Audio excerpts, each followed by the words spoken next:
sem a oração, irmãos, nós não temos como caminhar. A igreja fica presa, amarrada, a igreja não vai para frente. E eu quero pegar um texto aqui que me chamou muito a atenção, que nós estamos falando sobre que a oração alimenta a alma. A oração, ela é muito importante para a nossa vida. Olha esse texto de Gênesis 5, 21 a 24. É uma tradução diferente da que nós temos aqui. Olhe só a vida desse homem. Diz assim: quando Enoque tinha 65 anos, o seu filho Matusalém nasceu. Matusalém é o homem que vai mais viver na face da terra. Depois disso, depois que ele teve esse filho, Enoque viveu em comunhão com Deus durante 300 anos. Naquele tempo as pessoas viviam mais. Ele viveu 365 anos, Enoque. Durante 300 anos, ele vai viver na presença do Senhor. Olha o que o texto diz aqui também. Enoque viveu 365 anos, ele viveu sempre em comunhão com Deus e um dia desapareceu, pois Deus o levou. O homem já vivia com tanta santidade diante de Deus, que Deus resolveu e o tirou da terra. Agora, algo nos chama atenção aqui. Muitas vezes nós pensamos, eu vou envelhecer, eu não tenho mais nada do que fazer. E a gente descobre com esse homem que 300 anos, ou seja, ele estava velho. É claro que o vigor do passado é totalmente diferente do vigor de hoje. Mas durante 300 anos finais da vida dele foi de oração. E a gente tem que entender, irmãos, que quanto mais nós envelhecemos, mais nós temos que estar na presença de Deus. Eu me lembro de algumas senhoras velhinhas. A gente tinha uma congregação lá em Recife, numa localidade chamada Prado. E a gente ia, e antes da gente chegar na congregação, a gente passava perto da casa, que era mais ou menos assim, vizinha da congregação. E lá havia as idosas. Eram 3 ou 4 senhoras idosas, com mais de 70 anos. E essas velhinhas estavam ali orando o tempo inteiro, e com a janela aberta. E quando a gente passava, elas diziam, nós estamos orando por esse trabalho aí. E eram batistas, mulheres batistas. Mas elas estavam orando e falavam assim, olha, esse trabalho vai para frente. Deus está no comando.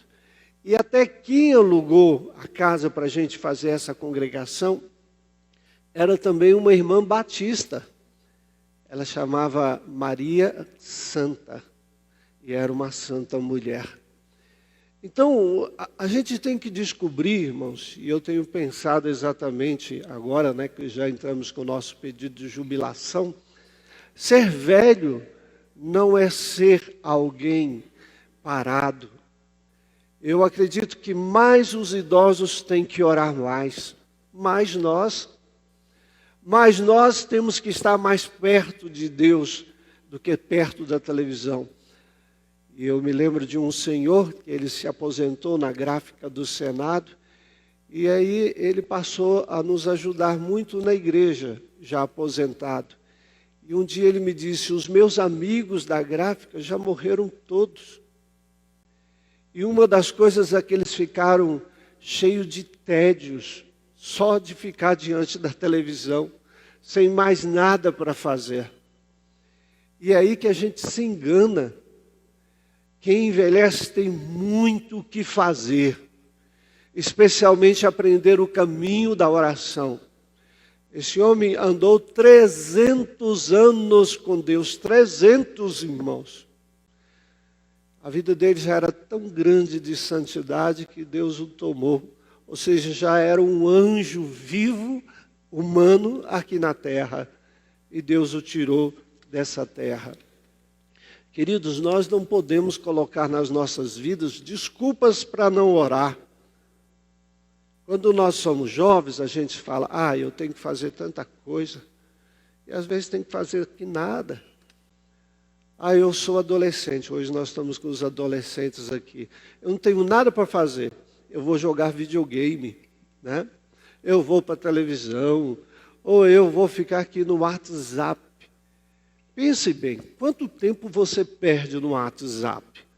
Ou, seja lá no Twitter, ou outra coisa. Quanto tempo, irmãos? Só para falar da vida um do outro, para ver, olha, fulano está aqui para fazer as mensagenzinhas e mandar para os outros. Quanto tempo? E aí nós chegamos no final do dia e falamos, nós não temos tempo. Eu não tenho tempo para falar com Deus. Um dos maiores crescimentos espirituais na minha vida foi na adolescência.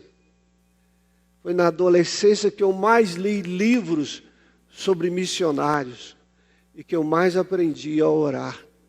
O meu maior crescimento, assim se eu puder falar, foi na adolescência, porque mais eu buscava a Deus, mais eu orava, mais eu jejuava, mais eu fazia vigílias, às vezes sozinho.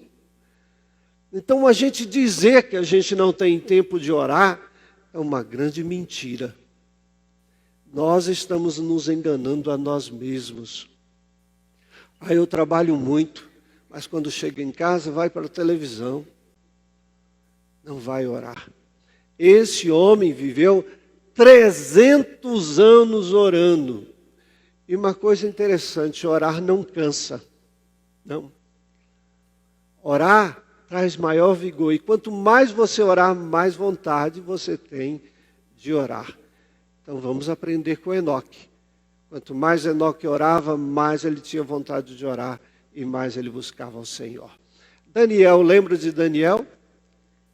Pelo menos oficialmente Daniel tinha 3 tempos para orar. Eu acredito que era de manhã, na hora do almoço e no final do dia. 3 momentos de oração Daniel tinha. E aí a gente pensa assim, por que Daniel foi um homem tão abençoado por Deus? Por que Deus revelava a Daniel os sonhos? Por que Daniel era tão bem sucedido como aquele que trabalhou no governo da Babilônia? Porque quando surge um novo rei e os inimigos se levantam contra Daniel e faz com que o rei faça um decreto e ele é jogado na cova dos leões, os leões não conseguem devorar Daniel. Por que esse homem, vamos dizer, na sua totalidade, foi um homem muito abençoado? Oração, irmãos. Oração. Você quer ser bem sucedido no seu trabalho? Você quer ser bem sucedido naquilo que você faz, na sua universidade? Você quer ser um homem de Deus, uma mulher de Deus, uma pessoa com um coração íntegro? Oração. Oração. Quanto tempo você dedica a Deus de oração? Olha essa profetisa, a profetisa Ana. Mulher ficou casada 7 anos. Marido morreu. E agora ela era viúva de 84 anos. 84 anos. Muitas pessoas, às vezes, quando perdem um filho, perde o esposo, às vezes só fica ali triste, chateado com Deus. Deus, por que você levou? Por que o Senhor deixou isso acontecer? Por que o Senhor levou meu filho? Por que o Senhor levou minha filha? Por que levou meu esposo? Por que eu estou nessa situação? Essa mulher viveu só 7 anos casada. Mas olha o que essa mulher fazia. Ela não deixava o templo. Adorava noite e dias em jejuns e orações. E exatamente essa mulher teve a bênção do que, irmãos? de ver Jesus, de pegar lá o bebezinho Jesus. Aqueles que oram, pode estar certo, serão abençoados. Então, não coloque desculpa na sua vida. Eu perdi isso, perdi o esposo, perdi aquilo outro e mais aquilo outro, e vive só deprimido. Aprenda o caminho da oração. O caminho da oração vai te fortalecer, vai tornar o seu lar mais abrilhantado. O caminho da oração é uma bênção. E essa mulher jejuava noite e dia. Se fosse ruim, ela não jejuaria noite e dia. Mas ela jejuava mais e mais sede ela tinha de Deus. Romanos 8, 26, alguns dizem, mas eu não sei orar, pastor. A gente tem vergonha de orar na igreja. Se eu pedir, chega assim para mim, lá do púlpito eu percebo. Fulano, parece que recebeu uma bomba atômica. Ele, né? Fora! Ou então o outro que está do lado tem que orar. Queridos, orar deveria ser o maior privilégio. A gente deveria falar assim, pastor, pede hoje à noite para mim orar. Olha o que diz Romanos. Eu não sei orar. Romanos diz assim, assim também o Espírito de Deus vem nos ajudar na nossa fraqueza, pois não sabemos como devemos orar. Mas o Espírito de Deus, com gemidos que não podem ser explicados por palavras, pede a Deus em nosso favor. Então, queridos, não tem desculpa, eu não sei orar, o Espírito Santo vai te ajudar. Eu não sei falar as palavras, sabe sim. Todos nós sabemos nos expressar. Talvez você não sabe expressar com palavras eruditas, mas você sabe falar. E se eu não sei expressar como deveria diante de Deus, como a Bíblia diz aqui, não sabemos orar como devemos, nós temos um Espírito que ora junto conosco. Eu acredito que cada um de nós aqui nos lembramos, ou pelo menos temos algum flash, de quando a gente era criança. Como a gente segurava nas mãos, ou os nossos pais seguravam nas nossas mãos, às vezes para atravessar a rua, para nos levar de um lugar para outro. E isso nos dava, assim, nos dava um orgulho de ter o pai e a mãe segurando a gente, nos ajudando.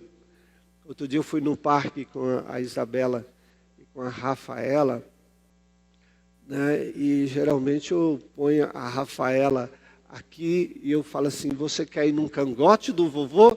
Ela quer, vovô. Aí ela vem aqui, eu seguro, mas para ela é uma maravilha. Traz um sentimento de segurança. Irmãos, nós temos alguém similar e faz isso muito melhor, que é o Espírito Santo. Quando você começa a orar, ele pega nas suas mãos. Quando você começa a orar, ele está junto de você. Se você não sabe fazer uma colocação de uma palavra, ele sabe. Ele nos ajuda em oração. E isso é fantástico. Então, irmãos, tudo isso para a gente poder dizer a nós, como envergonhado eu me sinto. Como envergonhado eu me sinto porque eu não oro. Porque eu acho que eu não sei orar direito. A W. Bones, um dos livros mais fantásticos sobre oração que ele escreveu, ele diz assim, orar pouco é uma espécie de desculpa, um desencargo de consciência, uma farsa e uma ilusão. Olha, ele falou bem duro. Orar pouco, irmãos, é uma desculpa nossa. A gente dizer, eu não tenho tempo. Então a gente ora só no trivial, né? Senhor, olha lá quem ora, né? Obrigado pela comida. Tem gente que nem ora na hora de comida e nem ora com os filhos na hora da comida. Estou falando de algo simples. Algo simples. E uma das coisas que nos chama a atenção, quando a gente pede a Rafaela para orar, ela começa e vai orando, vai orando, vai orando, vai orando. Aí no final a mãe tem que colocar as palavras para dizer para ela assim, em nome de Jesus, ela, em nome de Jesus, amém. Mas ela pega ali o ritmo da oração e vai, ora por fulano, esquece até de orar pela comida, mas por todo mundo ela ora, que vem na cabecinha dela. Queridos, nós não podemos colocar como desculpa a gente orar pouco e a gente dizer, eu não tenho tempo. Até no momento você está dormindo. Muitas vezes a gente tem um pouquinho de insônia para dormir, por que não vai orar? Orar te ajuda a dormir. Sabia disso? Enquanto você fica pensando naquele que te magoou, naquele que te chateou, você não dorme. Mas se você começar a orar, o seu coração vai se acalmando e vai te ajudando. Por isso ele diz aqui, é um desencargo de consciência. É uma farsa, uma ilusão. Meus irmãos, nós tratamos Deus como se Deus fosse nosso servo. E não é assim. Deus é o nosso Senhor. Muitas vezes, e especialmente nos tempos que nós temos vivido, especialmente porque nós perdemos o sentido de reverência, de respeito. No passado a gente tinha um respeito tão grande pelo nosso pai. O pai falava alguma coisa, a gente não respondia, não. Hoje em dia os filhos só faltam bater nos pais. Mas quando meu pai chegava em casa, a gente, calava. A gente sentava à mesa, todos calados. Era reverência, não era medo. E o nosso Deus? Às vezes a gente chega na casa de Deus, chega aqui e nem ora. É verdade. Tem pessoas que entram na igreja e nem ora.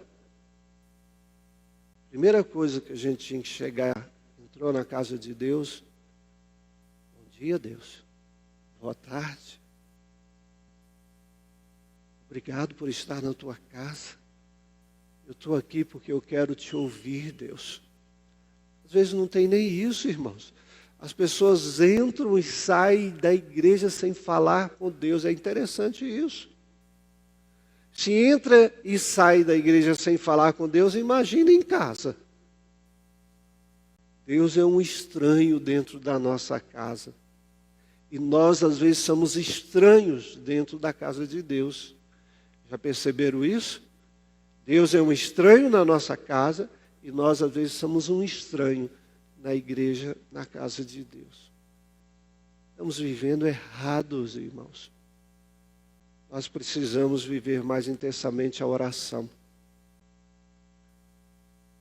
Ele disse assim, a causa principal da minha pobreza, e ele aqui não está falando de pobreza financeira, nem sei como é que era a vida dele, mas ele diz, a causa principal da minha pobreza e da esterilidade espiritual é devido a uma negligência injustificável de oração. A causa principal da nossa pobreza, eu falo como pastor, durante 36 anos eu tenho visto as igrejas, eu fico triste. Eu me lembro que a primeira igreja que eu fui pastor, que foi a terceira de Taguatinga, eu fiquei lá 3 anos, irmãos, 3 anos. E eu disse, eu não vou ficar aqui. E a razão, sabe por quê? Porque a igreja não queria nem evangelizar. Eu marcava o período de evangelização depois, à tarde, no domingo. Não ia quase ninguém. Chegou um tempo que ia só eu. Eu falei, mas eu vou. Ninguém mais. Aí eu cheguei para o conselho e disse para o conselho, falei assim, olha, eu estou indo embora. Mas o senhor foi eleito. Eu falei, é verdade. Mas essa igreja aqui é para um pastor jubilado, não deseja mais nada, faz lá o seu sermãozinho, vai, oi irmão, tudo bem? Eu disse, eu quero crescer, eu estou lutando por essa igreja. Nós temos feito reunião de oração, o povo não tem vindo. Eu vou embora. Falei desse jeito. Reuni a assembleia da igreja, porque o pastor pode fazer, e disse, olha, eu quero desfazer diante de vocês a minha eleição. Eu estou declinando. Eu estou indo embora. Fui para o interior. E eu pensava assim comigo, não, eu vou para essas igrejas bem pequenininhas para ajudá-las. Irmãos, nós temos que ter vergonha na cara como igreja. Como nós temos sido deficientes na oração. E isso é injustificável, não adianta. Quarta-feira à noite, dia de oração. Às vezes vem 4, 5, às vezes no máximo 10. Só veio muito quando nós fizemos ali. E porque tinha um cafezinho depois. Sei que alguns não vinham por causa do cafezinho. Vocês se ajustaram e vieram. Pastor Fábio está vindo aí. Eu não quero que o pastor Fábio passe essa vergonha aqui na quarta-feira, irmãos. Dia de oração, de não ver vocês presentes. É injustificável, mas eu trabalho. Mas dá para você chegar. É injustificável. Nós não podemos viver uma vida estéril espiritualmente. Eu tenho uma ilustração aqui, que é uma ilustração que eu gosto muito, que é do Marquês de Rente. Marquês de Rente, ele era um camarada, um marquês, né? Tinha um criado. E ele era um homem de oração, de um fervor muito grande. E ele dizia, naquele tempo não tinha o relógio que nós temos hoje, né? Ele virou para o seu criado e falou assim, olha, eu vou orar, daqui meia hora você me chama. E o homem começou a orar, estava orando. Aí o criado chegou lá, abriu um pouquinho a porta e viu o homem. O homem estava orando com tanto fervor que ele falou, não vou atrapalhar não. E aí o tempo passou, irmãos. Diz aqui que a sua face estava assinalada com tal santidade que ele não teve coragem de chamar. Seus lábios moviam-se, mas ele estava em completo silêncio. E aí o criado esperou por 1h30. Foi lá, chamou o Marquês. O Marquês pegou e disse assim, e foi tão pouco a meia hora de oração, que ele sentia tanto pelo período ter sido tão pouco. E ele tinha orado 1h30. Me lembro que quando eu era pastor lá na quarta igreja, aí a Daniela foi lá, aí eu a atendi lá, devido ao problema do pé. Uma das coisas que eu receitei para ela foi o quê, Daniela? Orar. Falei, ore, minha filha. O exercício que eu dizia para ela é você vai orar durante 1h. Não se tente orar 1h. No início parece que está demorando, você já fica sem palavras. Mas quando você começa a orar e dizer eu vou orar, daqui a pouco 1h para você vai ser pouco. É bom a gente orar. Porque a oração é meio de bênção, irmãos, para nós e para aqueles que vivem conosco. Olha, em Lucas 22, 31 e 32, diz assim o Senhor Jesus, Simão, Simão, eis que Satanás vos pediu para vos cirandar como trigo. Eu, porém, roguei por ti, para que a tua fé não desfaleça. Depois, quando te converteres, fortalece os teus irmãos. Olha, Jesus é intercessor. O diabo diz assim, olha, esse camarada aí que é cheio de um temperamento mais forte, que Pedro era, foi ele que cortou a orelha de Malco, tirou da espada e puf. E o diabo tinha dito, ó, eu vou entrar na vida do seu apóstolo. E aí o Senhor disse para Pedro aí, eu, porém, roguei por ti, para que a tua fé não desfaleça. Ou seja, o diabo vai tentar vir contra ti, meu filho, mas eu orei para que a sua fé não se desvaneça. Irmãos, nós temos que orar. O diabo está entrando dentro dos lares, está acabando com os nossos filhos.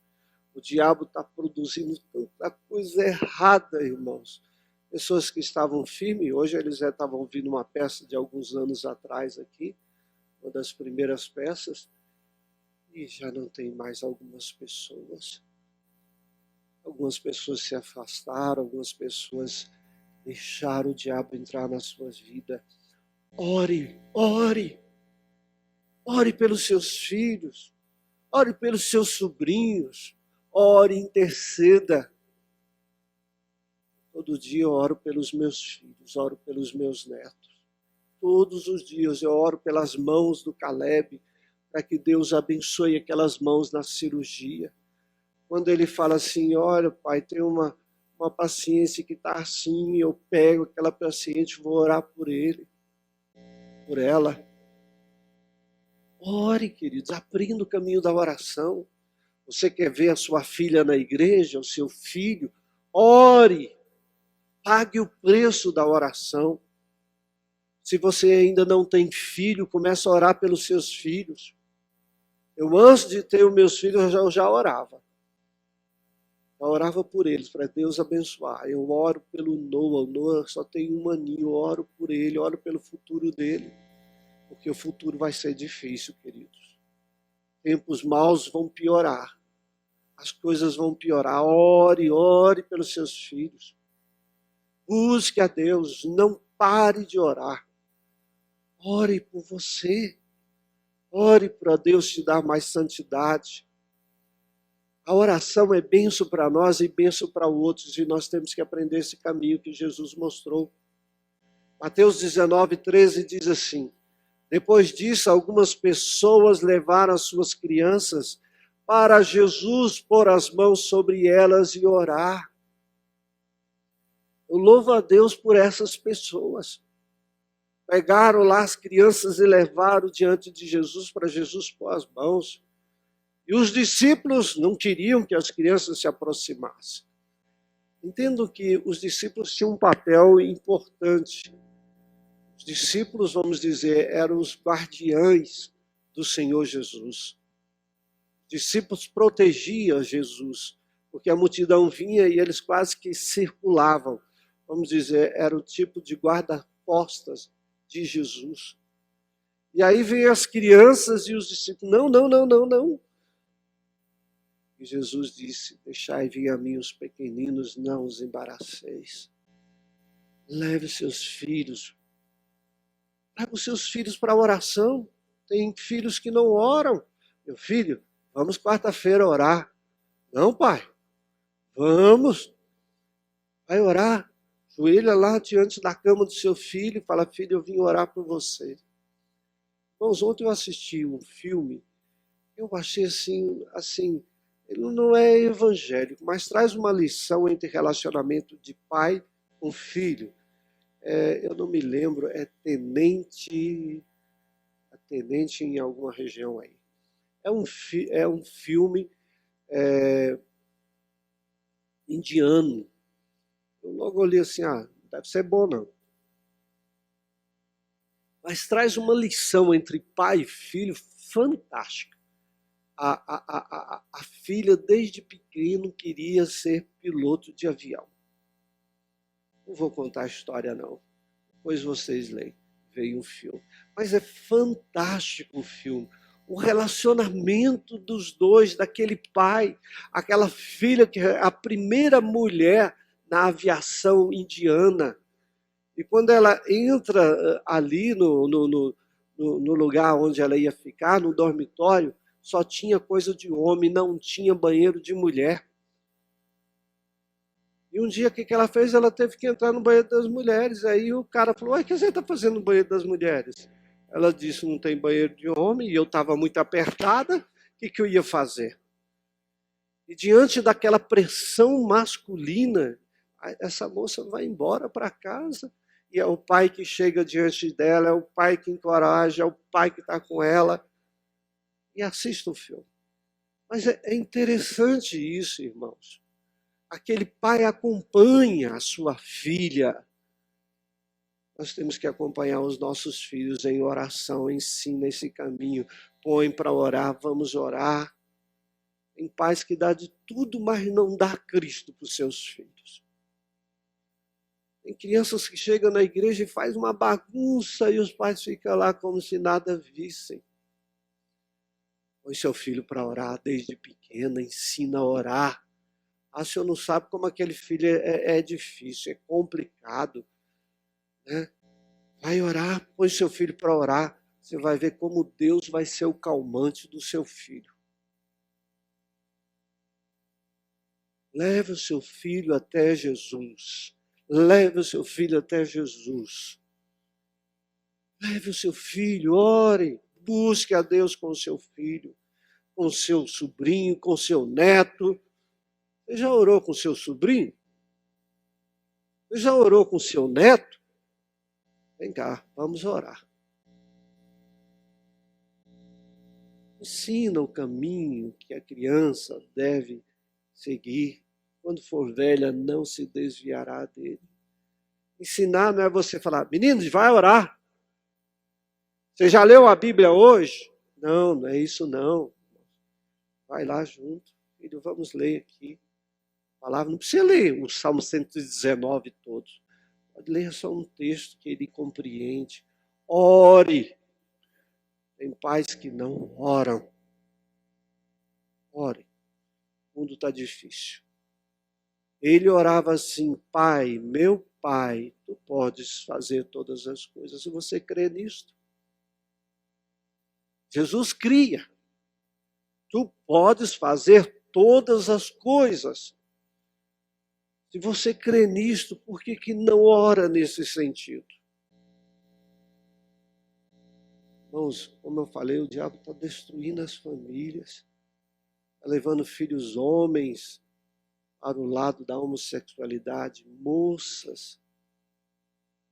Estava agora, esses dias agora, lá no Natal, na celebração do Natal, na casa do meu irmão, tinha uma mulher que eu não conhecia, uma criança mais ou menos aí dos seus 5, 6 anos de idade. A mãe não parava de beijar na boca do menino, dava até nojo. Os pais modernos beijando na boca. É a pior coisa que você faz com seu filho.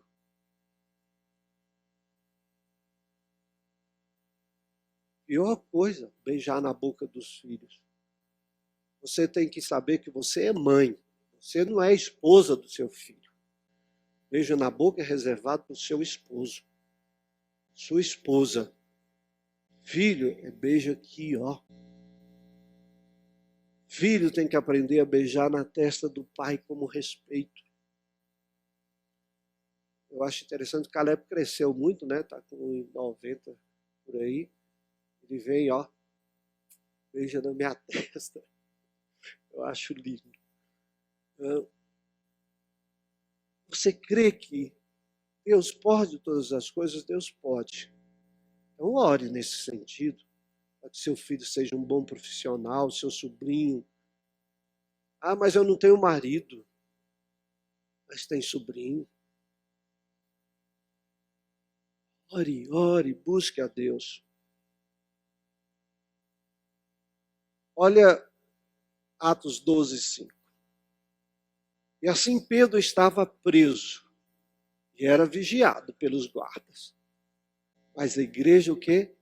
Continuava a orar com fervor por ele. A igreja continuava a orar com fervor, com fervor. Pedro está preso. A igreja continuava orando com fervor. E aí, o que Deus faz? Deus manda um anjo lá. Deus faz com que as portas sejam abertas. O anjo ainda toca no ombro de Pedro, né? Diz aí, e acorda e diz: levanta-se depressa. As correntes caíram das mãos dele. E o anjo diz: aperta aí o cinto, amarre as sandálias, companheiro, vamos embora daqui. Pedro fez o que o anjo mandou. Põe a capa e venha comigo. E Pedro foi. E Pedro saiu da cadeia e foi seguindo o anjo. Porém, não sabia se de fato o anjo estava libertando. Ele pensava que aquilo era uma visão. Ele ficou tão extasiado com aquilo. Né? É uma visão? Mas o anjo de Deus. Meus queridos, pessoas precisam dos anjos do Senhor para libertar das cadeias do pecado. Quantos esposos estão traindo as suas esposas? Assim não trai fisicamente, estão traindo virtualmente. Estão lá na pornografia, vê pornografia.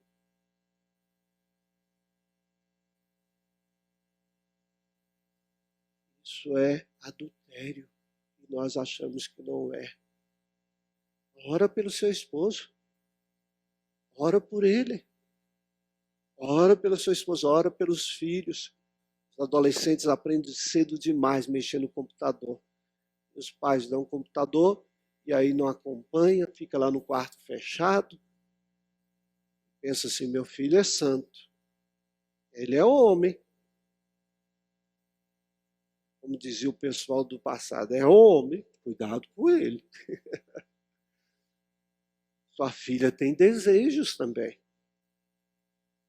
Ore, dobre os joelhos. Peça para ser santo. Deus santifica, Deus abençoa. Não desista do caminho da oração. Segundo Crônicas 7,14 diz o quê? Vamos ler juntos?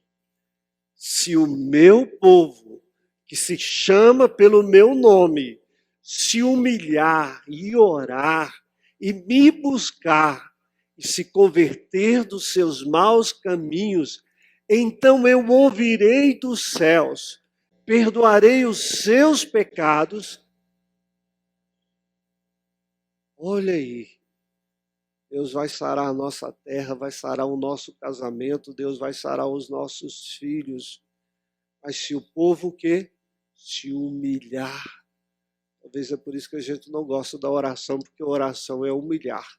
Se humilhar, se orar, se me buscar. Veja que parece que vai num grau de intensidade.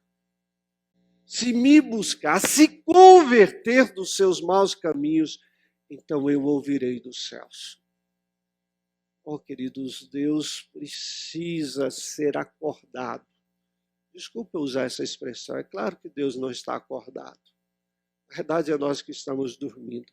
Mas a nossa oração é mais ou menos assim. Vamos colocar só numa visão humana. É como se a gente falasse: oi, Deus. É como se Jesus estivesse lá naquele barco dormindo. Né? Oi, Deus. Oi, Deus. Oi, Deus.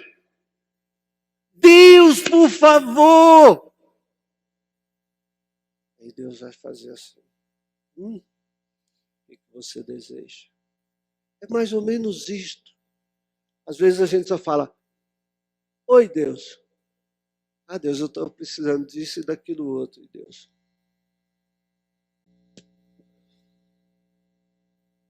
Oi, Deus, por favor, me ajude. Abençoa o meu filho, abençoa o meu esposo. Eu não sei o que acontece quando ele vai para o emprego. Eu não sei o que acontece quando ele fica sozinho nesta casa. Abençoe a minha esposa. Eu não sei o que acontece lá no trabalho, se tem algum camarada que quer ser príncipe dela. Eu não sei o que acontece com o meu filho na escola, se ele está lá diante de amigos errados. Eu não sei, Deus.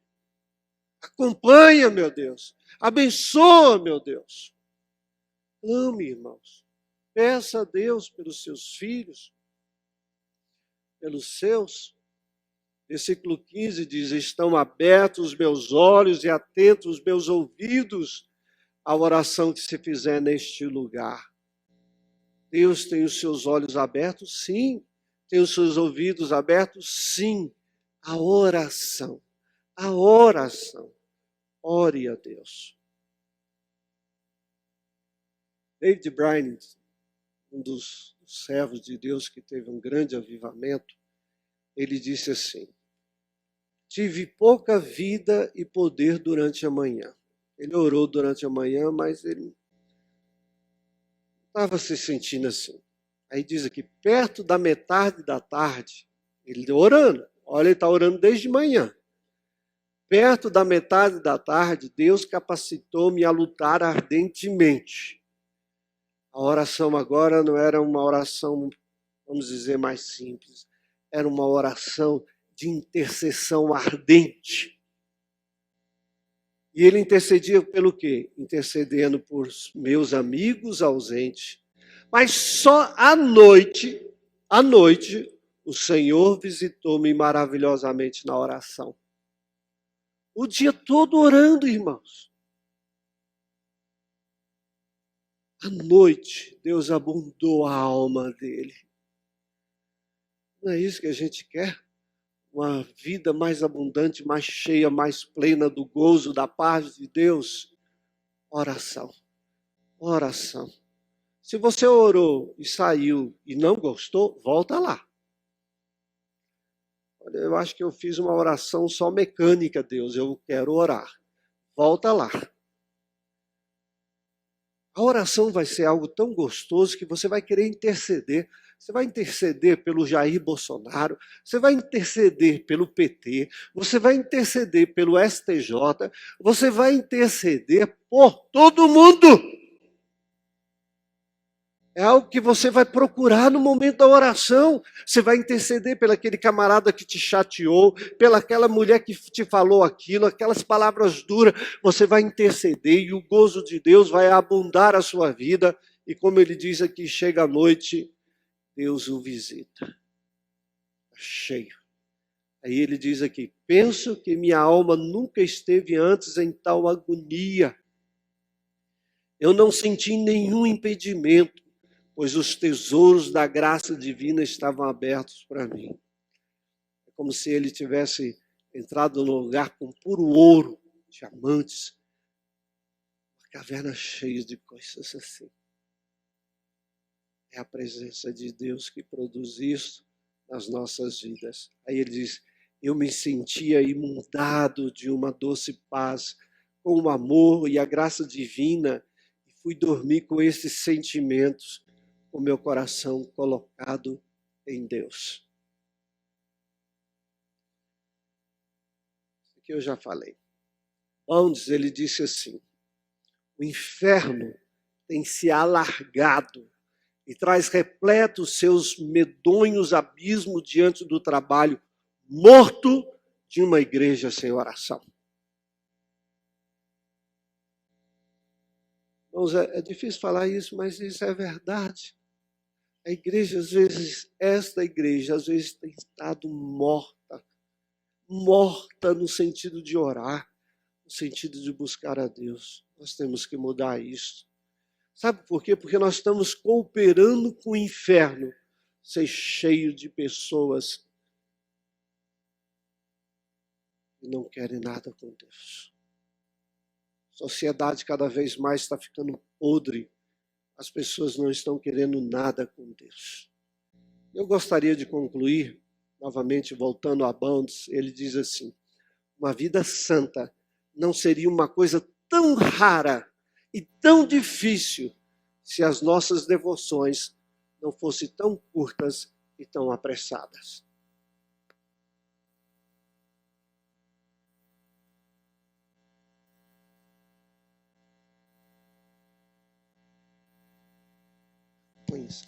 Uma vida santa não seria uma coisa tão rara e tão difícil. E está ficando raro, irmãos. Se as nossas devoções não fossem tão curtas e tão apressadas. Francis Schaeffer, ele diz assim, a igreja evangélica não pode ser o que ela com muita frequência tem sido. E o que ela tem sido? apenas uma série de pontos de pregação e uma geradora de atividade. Ela precisa mostrar uma verdadeira beleza comunitária, que apanhe o espectro global da vida, de maneira que possa ser observada pelo mundo. Essa igreja, irmãos, ela tem que ser um farol de beleza de Cristo. Eu sempre falo dessa música, né? Que a beleza de Cristo se veja em mim. Toda a sua, lembra aí, Fabiola, que eu esqueci. Toda a sua admirável beleza, né? Toda a sua admirável pureza e amor. Canta aí. Não canta, né? Mas se eu cantasse bem, eu cantaria. Eu fico com vergonha aqui da Fabiola. Vocês sabem por que eu saí do coral, irmãos? É porque eu fui cantar e me ouvi. Eu falei, meu Deus, eu estou atrapalhando a Fabiola. Mas é que a beleza de Cristo se veja em você, querida, a sua pureza, o seu amor. Esta tem que ser a igreja. O povo aqui tem que se encantar com as nossas vidas. É isso que a igreja tem que ser. E aí eu quero concluir com um versículo que eu amo tanto, que é a base de toda a minha vida. É o 13, mas eu vou ler a partir do 11. Jeremias 29. Eu é que sei que pensamentos têm a vosso respeito. Qual o pensamento que Deus tem a seu respeito e a respeito desta igreja, irmãos? Diz o Senhor. Pensamentos de paz que Deus tem, e não de mal, para vos dar o fim que vocês desejam, que é o crescimento da família de cada um de nós. Então, aí Deus diz assim, então me invocareis, passareis a orar a mim, ou seja, qual é o caminho para que nós tenhamos o fim que desejamos? Me invocar, passareis a orar a mim, e eu vos ouvirei. Esse agora é o versículo que eu gosto. Buscar-me-eis e me achareis, quando, irmãos? Quando me buscardes de todo o vosso coração. É isso que Deus quer, irmãos. Busque a Deus de todo o vosso coração. Busque a Deus. Eu faço um compromisso com essa igreja. Eu vou orar sempre por vocês. Eu estou deixando do exercício pastoral, mas não do pastorado. Eu sou e vou morrer como pastor.